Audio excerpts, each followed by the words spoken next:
Hello guys, welcome to prepare करो। So ratio proportion variation part 5 आज का topic है। अभी तक हम लोग रेशियो और प्रोपोर्शन ये दोनों टॉपिक कवर कर चुके हैं, दोनों पार्ट्स। एक तीसरा पार्ट आ जाता है वेरिएशन। ठीक है, तो आज का एजेंडा है वेरिएशन को समझना और उस पर बेस्ड जो भी एग्जाम्पल क्वेश्चन है वो हम लोग कवर यहाँ पर करेंगे। ठीक है, वीडियो को एंड तक जरूर देखना और चैनल को सब्सक्राइब नहीं किया तो चैनल को सब्सक्राइब भी कर लीजिए। ठीक है, स्टार्ट करते हैं वीडियो। तो रेशियो प्रोपोर्शन वेरिएशन पार्ट 5 है ये, और आज का हमारा एजेंडा क्या है? वेरिएशन। वेरिएशन का मतलब क्या होता है? चेंज। तो कोई यहाँ पर क्वेश्चन सॉल्विंग के पर्पज के लिए मैं आपको बता दे रहा हूँ। यहाँ पर हम लोग क्या डिस्कस करना है? डिपेंडेंसी। मतलब एक क्वांटिटी को आपने चेंज किया तो उस पर डिपेंडेंट कोई दूसरी क्वांटिटी कैसे चेंज हो रही है। जैसे कभी आप किसी एक क्वांटिटी को इंक्रीज करते हो, किसी एक नंबर को, तो दूसरा नंबर डिक्रीज हो जाता है, राइट? या किसी एक को डिक्रीज करते हो तो दूसरा इंक्रीज हो जाता है, इस टाइप का। तो इस टाइप की प्रॉब्लम हम लोग यहाँ पर पढ़ने जा रहे हैं। तो वेरिएशन 3 टाइप का होगा। एक्चुअल में तो 2 ही टाइप का होगा, लेकिन तीसरा एक एमलगम है, बेसिकली उनका मिक्स है। तो पहला वेरिएशन आ जाता है direct, right? Direct variation. Direct variation का मतलब क्या है? अगर आपने किसी क्वांटिटी को डबल किया तो उस पर डिपेंडेंट दूसरी क्वांटिटी भी डबल हो जाएगी, डायरेक्टली वेरी करेगा, राइट? सो सपोज ए है एक क्वांटिटी और एक क्वांटिटी है बी, तो A varies directly with B, right? A is directly proportional to B. आप बी को डबल करोगे तो ए डबल हो जाएगा, आप बी को हाफ करोगे तो ए हाफ हो जाएगा। ठीक है, तो इसको हम लोग क्या बोलते हैं? Direct variation, right? ये कहां पर होगा? जैसे सपोज आप मान लीजिए कि let's say there are n persons, right, living in a hostel, right? n persons living in a hostel। ठीक है, ये n लोग हैं, n स्टूडेंट्स हैं और एक हॉस्टल में रह रहे हैं। Each pays a monthly rent, each pays a monthly rent of ₹6,000। हर कोई जो मंथली रेंट पे कर रहा है वो है 6,000, राइट गाइस? 6,000 per month. तो अगर मैं आपको पूछूं टोटल जो पेमेंट है इनकी, total payment, right, total payment जो है इनकी वो कितनी होगी? Total payment monthly, right? Monthly total payment वो कितनी होगी? ये होगी 6,000 इंटू एन, ये बोल देंगे ना, 6,000 इंटू एन। एक स्टूडेंट ने 6,000 पे किया तो एन नंबर ऑफ स्टूडेंट्स कितना पे करेंगे? 6,000 इंटू एन, राइट? ये है सिनेरियो। अब आप बताओ, अगर यहाँ पर नंबर ऑफ स्टूडेंट्स हाफ हो जाए तो जो टोटल पेमेंट है वो भी तो हाफ हो जाएगी ना? या अगर नंबर ऑफ स्टूडेंट्स डबल हो जाएं तो टोटल पेमेंट, जो मंथली पेमेंट है, जो कलेक्शन है, वो भी डबल हो जाएगा, राइट? ये पॉइंट समझ आ रहा है? तो इस टाइप के वेरिएशन को हम लोग क्या बोलते हैं? Direct variation. Total monthly payment number of students पर डायरेक्टली वेरी कर रहा है। नंबर ऑफ स्टूडेंट्स को ट्रिपल कर दो तो टोटल मंथली पेमेंट ट्रिपल हो जाएगी। ठीक है, इस टाइप का वेरिएशन, तो इसको हम लोग क्या बोलते हैं? Direct variation. यहां पर क्या होगा? A is directly proportional to B. इसको ध्यान से देखिए, इसका कंक्लूजन क्या होगा कि A is equal to K is any constant, K times B. और आप कह सकते हो यहां से, देखो A is equal to K times B है, right? A is equal to K times B का मतलब क्या है कि A upon B is equal to K. A upon B is equal to K मतलब कांस्टेंट। तो ए डिवाइड बाय बी ये constant रहने वाला है। डायरेक्ट वेरिएशन के केस में ए अपॉन बी ये हमेशा कांस्टेंट रहेगा, right, a upon b is constant. इसका मतलब है मान लो कि a की वैल्यू a1 है जब b की वैल्यू b1 है, और a की वैल्यू चेंज होकर a2 हो जाती है जब b की वैल्यू b2, राइट। बेसिकली आप क्या कहना चाह रहे हो कि a1 कोमा b1 ये एक पर्टिकुलर सिनेरियो है, और a2 कोमा b2 ये एक दूसरा सिनेरियो है। तो इन सच केस आप कह सकते हो कि a1 अपॉन b1 ये किसके बराबर रहेगा, a2 अपॉन b2 के बराबर। इन केस आपको क्वेश्चन में a1 b1 और a2 मतलब इन चार में से कोई तीन वैल्यूज दी हुई हैं, तो आप चौथी वैल्यू को आराम से निकाल सकते हैं। ऐसे ही क्वेश्चन होगा डायरेक्ट वेरिएशन का, ठीक है। तो ये था हमारे पास डायरेक्ट वेरिएशन के बारे में। अब हम लोग बात करेंगे इनवर्स वेरिएशन, ठीक है। इनवर्स वेरिएशन, इनवर्स वेरिएशन में जस्ट इसका उल्टा होगा, मतलब एक क्वांटिटी को आप इंक्रीज करोगे तो दूसरी क्वांटिटी डिक्रीज हो जाएगी, ठीक है। उसको हम लोग क्या बोलेंगे, इनवर्स वेरिएशन।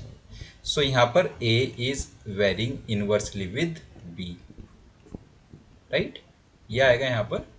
और इसको आप सोल्व करेंगे तो आप कह सकते हो a is equal to k into one upon b, k constant है अगेन, तो यहाँ से आ जाएगा a into b is equal to constant k। मतलब यहाँ पर जो भी क्वांटिटीज हैं जो एक दूसरे के साथ वेरी कर रही हैं, उनका प्रोडक्ट कांस्टेंट रहेगा, a into b is equal to constant. तो आप कह सकते हो कि a1 b1 किसके बराबर रहेगा, a2 b2 के, a1 b1 is equal to a2 b2, right.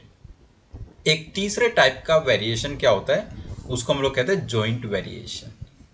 वो कुछ नहीं है, basically inverse variation, direct variation, इन्हीं को यही मल्टीपल टाइम्स वहाँ पर अवेलेबल होगा, तो उसको हम लोग जॉइंट वेरिएशन कंसिडर करते हैं। उसका कोई एज सच फॉर्मूला नहीं होता, जस्ट आपको मैं बता दे रहा हूँ थोड़ा बहुत, राइट। Joint variation, right. ऐसी जस्ट एक सिनेरियो मैं बता रहा हूँ, जरूर नहीं सिर्फ यही हो, कुछ भी हो सकता है जॉइंट वेरिएशन में। जॉइंट वेरिएशन में दो से ज़्यादा क्वांटिटीज होंगी आपके पास, राइट। जैसे यहाँ पर ए एंड बी की बात हो रही है, तो जॉइंट वेरिएशन में हो सकता है ए बी सी हो, या A B C D E, ऐसे दो से ज़्यादा होंगी क्वांटिटीज। सपोज तीन क्वांटिटीज है ए बी एंड सी, और आपको स्टेटमेंट दिया हुआ इस टाइप से कि A varies directly with B when c is constant, कि अगर आप c को चेंज नहीं करते हो, जब आप c को कांस्टेंट रखते हो तो a b के साथ डायरेक्टली वेरी करता है, right.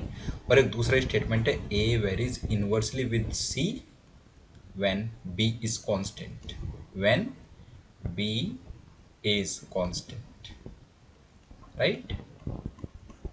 a varies inversely with b when c is a varies inversely with c when b is constant।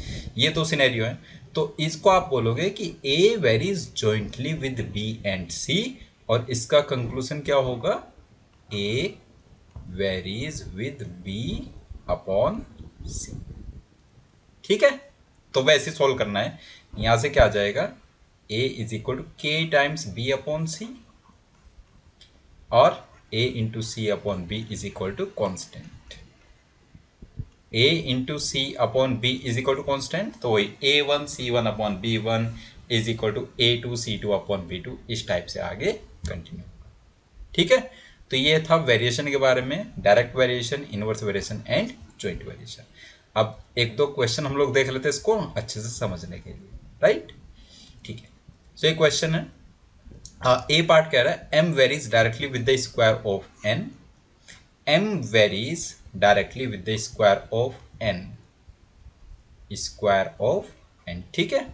When n is 18 m is 504, जब n 18 है तो m कितना है, 504। अच्छा, आप यहां पर कह सकते हो कि m1 अपॉन n1 का स्क्वायर ये किसके बराबर होना चाहिए, m2 अपॉन n2 के स्क्वायर के बराबर होना चाहिए। m1 कितना है, 504, n1 है 18, तो 504 upon 18 is equal to m2 कितना है, ये हमें फाइंड करना है, और n2 कितना है 24, सो m2 अपॉन, हाँ ये इसका स्क्वायर आ गया 18 स्क्वायर अपॉन 24 का स्क्वायर। बस यहाँ से आपको m2 कैलकुलेट करना है। ठीक है, फटाफट बता सकते हैं। तो m2 को कैसे निकालेंगे, m2 इज इक्वल टू, इसको आप कहोगे 504 इंटू 24/18 का स्क्वायर। 24/18 का मतलब होता है 4/3, 6 से डिवाइड करें तो 6 4 24 और 6 3 18। 4/3 का स्क्वायर कितना होगा, 16/9। तो इसको लिख लोगे आप 504 इंटू 4 का स्क्वायर 16/3 का स्क्वायर 9, राइट। मल्टीप्लाई करेंगे सो m2 कितना आ जाएगा, 504 को 9 से डिवाइड करेंगे तो 9 5 ज़ा 45 एंड 9 6 ज़ा 56 इंटू 16। 56 इंटू 16 कितना होगा, तो इसको आप ऐसे करो, 16 को मल्टीप्लाई करो 50 के साथ 800 और 16 6 ज़ा 96, तो 896 आप कह सकते हैं, राइट, 896। सेकेंड पार्ट को पूरा सोल्व नहीं करेंगे, जस्ट समझ लेते हैं क्या होता है ये, तो इसको आप खुद से कैलकुलेट कर लेंगे। m varies inversely with the square of n, ये इनवर्स वेरिएशन पर है। m varies inversely with the square of n, तो m is varying with 1/n square, मतलब आप कह सकते हो m1 n1 का स्क्वायर किसके बराबर होगा, m2 n2 के स्क्वायर के बराबर। वैल्यूज क्या है, n6 तो m96, मतलब 96 इंटू 6 का स्क्वायर, ठीक है, is equal to m find करना है, जब n कितना है 12, तो m2 इंटू 12 का स्क्वायर, राइट। आराम से बता सकते हैं, चलो सोल्व कर लेते हैं पूरा इसको। तो m2 किसके बराबर आ जाएगा, m2 is equal to 96 into 6/12 का होल स्क्वायर। 6/12 का होल स्क्वायर का मतलब है 1/2 का होल स्क्वायर मीन्स 1/4, और 96/4 ये कितना आ जाएगा, m2 24 आ जाएगा, राइट। सो ऐसे हम लोग फटाफट से आंसर कर सकते हैं, राइट। नेक्स्ट क्वेश्चन पर मूव करते हैं। ये कह रहा है the volume of a solid figure varies with the square of its radius when it's height is constant. Volume varies with square of its radius when height is constant, when height is constant, right, ठीक है। उसके बाद ये कह रहा है and it varies with its height when radius is constant, also volume varies with height when radius is constant। guys यही है joint variation का case. Volume, radius and height तीन क्वांटिटीज हैं, ये आपको दिया हुआ है, तो आप क्या कहोगे कि volume varies jointly with r square into h, और यहां से हमारा फॉर्मूला बन जाएगा v1 upon r1 square h1 किसके बराबर होगा, v2 upon r2 square h2। Simple. अब आप देख लो यहाँ पर क्वेश्चन में जो वैल्यूज दी हुई हैं, the solid figure has a radius of 18, height of 7/2, volume 1152। Radius 18 है, हाइट 7/2 है और वॉल्यूम है 1152, मतलब v1 की वैल्यू है 1152 अपॉन r1 है 18, तो 18 का स्क्वायर कर दो इंटू h1 है 7/2 is equal to find its volume, right. Volume आपको फाइंड करने कब, जब रेडियस 9 हो और हाइट 21/2 हो। तो वॉल्यूम v2 आपको कैलकुलेट करनी है, रेडियस 9 है, 9 का स्क्वायर कर दो और इंटू 21/2 इज हाइट। तो सॉल्व करेंगे फटाफट से। ये 21/2 7/2 3 टाइम्स हो जाएगा और 9 स्क्वायर 18 स्क्वायर आ जाएगा 4। सो 1152 को डिवाइड कर दो 4 से और मल्टीप्लाई कर दो 3 से, मतलब v2 कितना आ जाएगा 1152 multiply by 3 and divide by 4। So v2 की वैल्यू आ जाएगी यहाँ से, v2 इज इक्वल टू 4 से डिवाइड करेंगे, 4 2 ज़ा 8 और 3 5, 4 8 ज़ा 32 एंड 4 8 ज़ा 32, 288 इंटू 3। अगर ये 290 होता तो 870 बोलते, राइट। तो अभी क्या बोलेंगे 864, ठीक है। तो v2 की वैल्यू आ जाएगी 864, राइट गाइज।